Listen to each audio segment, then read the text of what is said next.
coming out of this pandemic and things have changed. Organizations are getting more data driven. They want these people analytics functions. Where's this gonna go in the next 5 to 10 years? That's an exciting one. I think there's something happening here, which is an extension of that platform operating model, where I think the vendors are going to eat the floor. I think the vendors are really going to come in to take over a lot of the basics and a lot of the scaled stuff that we do as people analytics teams. And I'm not sure of a future where that doesn't happen. Because I can't picture the Fortune 1000 each having a 5-person people analytics team and each having a data engineer who cares about people. Data engineers are very hard to find. And people-related data engineers are incredibly hard to find. I think these vendors that centralize, collect, standardize data are going to be the future of the team or people analytics. If it was for other functions, I think you could maybe see more homegrown stuff. But like being really honest about it, HR gets fed last. If you get a data engineer into the company and you really fight to get them into HR, like kudos to you for making that fight happen. Because every part of the business needs a data engineer right now. And it's something we said at Argo was, if we can get a data engineer, I want them working on the cars. I don't want them on the HR team because they're so hard to find.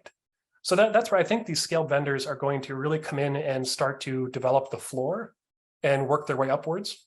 And people analytics teams will work their way upwards as well, kind of upwards the chain being kind of like data, reporting, solutions, research, qualitative, upwards north from there. So is that the floor, the data reporting, all this sort of stuff that vendors can come in? One of the things that people don't recognize enough is that data architecture and data extraction is so critical. I've seen so many teams not nail data extraction, and that leads to downstream issues with, I can't understand my attrition. Because getting the data out of these big systems like the Workdays, the SAPs, the Oracles, you name it, is a tremendous amount of work. And to have to do that as a one-off people analytics team is just, I can't make the math work to make that make sense. So I've been a huge advocate for the build for a very long time. So I think the next 5 to 10 years, we're going to see more and more vendor-supported support for people analytics teams. I couldn't agree more, Richard.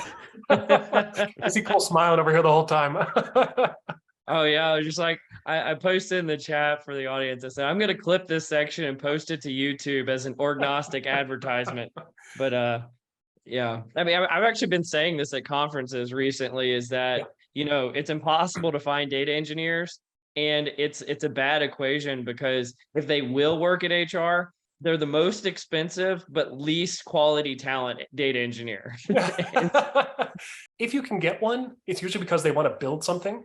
Not even HR, no one wants to maintain HR systems. And so I just can't see that being an in-house activity that people do for much longer.